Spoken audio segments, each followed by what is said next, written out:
Halo YouTube, Assalamualaikum warahmatullahi wabarakatuh. Oke, pada hari ini kita mau sharing nih. Baru beli seminggu langsung robek, bagus nggak sih? Nah, ini adalah sebuah tragedi ya, dimana salah satu ban yang baru kita beli kemarin itu langsung robek. Penyebabnya adalah mungkin pada waktu saya berkendara dari atas menuju ke bawah, itu ada sesuatu yang menempel pada ban. Nah, saya mengira karena ini merupakan ban tubeless, ketika bunyi cetek cetek cetek cetek, itu kemungkinan adalah kertas yang menempel sehingga mengakibatkan gesekan dengan jalan. Ternyata mungkin itu adalah bagian dari seng. Jadi bagian dari sengnya itu nggak saya lepaskan, saya tetap melanjutkan perjalanan. Kemudian lama-lama suara tersebut seperti suara yang pertek. Nah, seperti itu bunyinya, pertek. Saya nggak merasa terjadi apa-apa karena kondisi pada waktu itu ban terasa masih stabil. Memang agak sedikit ada sesuatu yang aneh di bagian belakang, dan saya nggak merasa itu adalah sesuatu hal yang merugikan atau mengakibatkan kerusakan. Ternyata bannya jadi seperti ini. Loh, lihat. Ini bannya sudah sedikit hancur, bagian sisi-sisinya ini terlihat dia kegerus dengan aspal yang mengakibatkan ban bagian sampingnya atau bibir sampingnya itu menjadi rusak. Akibatnya apa? Akibatnya ban yang kemarin baru kita beli itu jadinya nggak bisa dipakai lagi. Akibatnya juga kita harus membeli ban dalam seharga Rp100.000. Mungkin harga ban dalamnya sendiri mungkin Rp85.000. Nah, ini proses waktu mau dikeluarkan bagian bannya ya. Jadi ini nggak bisa dipakai lagi karena apa? Karena ketika mau ditambal itu nggak bisa karena dia udah robek.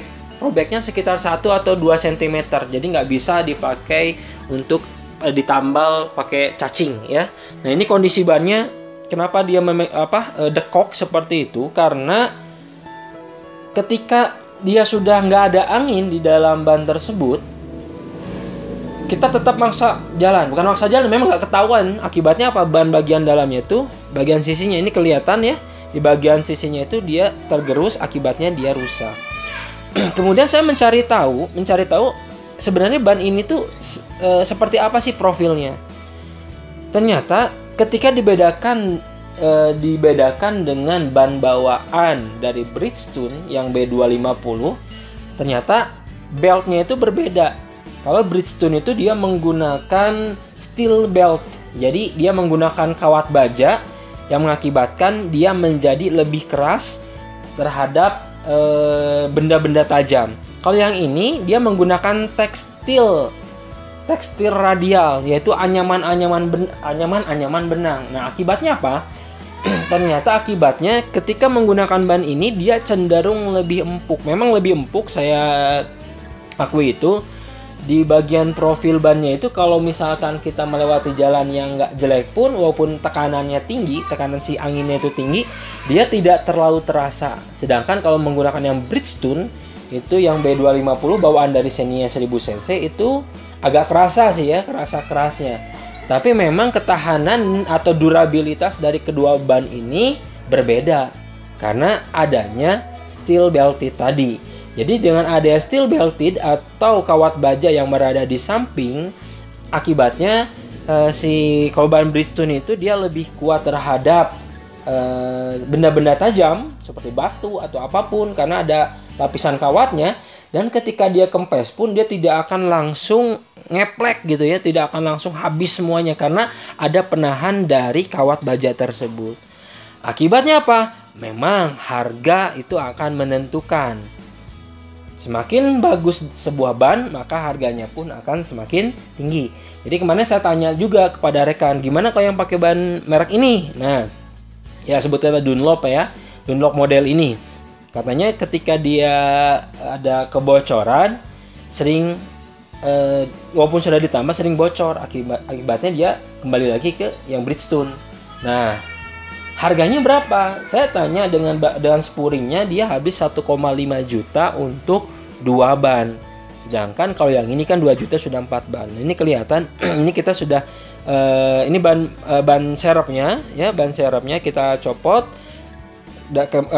kemudian kita pasangkan kembali, kita pakai yang ban dalam ya, mudah-mudahan lebih awet ya, karena memang kesulitan dari menggunakan ban dalam dia adalah pada saat di kecepatan dari tambalnya ya.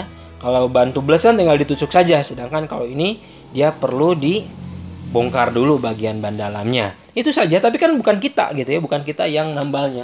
Nah, seperti itu. Jadi itu adalah review kami perbedaan antara ban yang model seperti ini dengan ban yang Bridgestone yang bawaan dari Xenia 1000 cc. Akhirnya bahwa harga itu akan menentukan sebuah kualitas. Walaupun menurut yang saya baca di petunjuk dari bannya ini, jadi ada informasi bahwa ban ini memang harganya ekonomis ya, dari 400, 415 sampai 450. Kemudian dia awet ya, awet dalam artian dia memang tidak menggunakan steel belted, tapi dia menggunakan tekstil radial. Nah, satu lagi adalah ternyata ban ini bukan full karet. Dia polyester atau semi rubber jadi ya. Jadi ketika saya membaca informasi yang ada di bannya, dia bukan 100% karet murni, tapi dia polyester. Nah, makanya bannya cenderung lebih empuk dibandingkan dengan ban-ban yang lain. Oke, demikian yang bisa kami sampaikan. Intinya adalah kembali lagi kepada harga. Kalau misalkan ingin beli yang bagian yang bagus ya dan awet, tentu kita ada harga, ada kualitas. Kita bisa menggunakan yang ada steel belted. Kalau misalkan yang harganya biasa saja, ya mungkin kita bisa menggunakan yang model seperti ini dengan konsekuensi kalau misalkan ada terjadi bunyi apa-apa ya kita berhenti dulu, kita berhenti dan kita cek. Terima kasih, jangan lupa like, comment, dan subscribe di channel kita. Wassalam.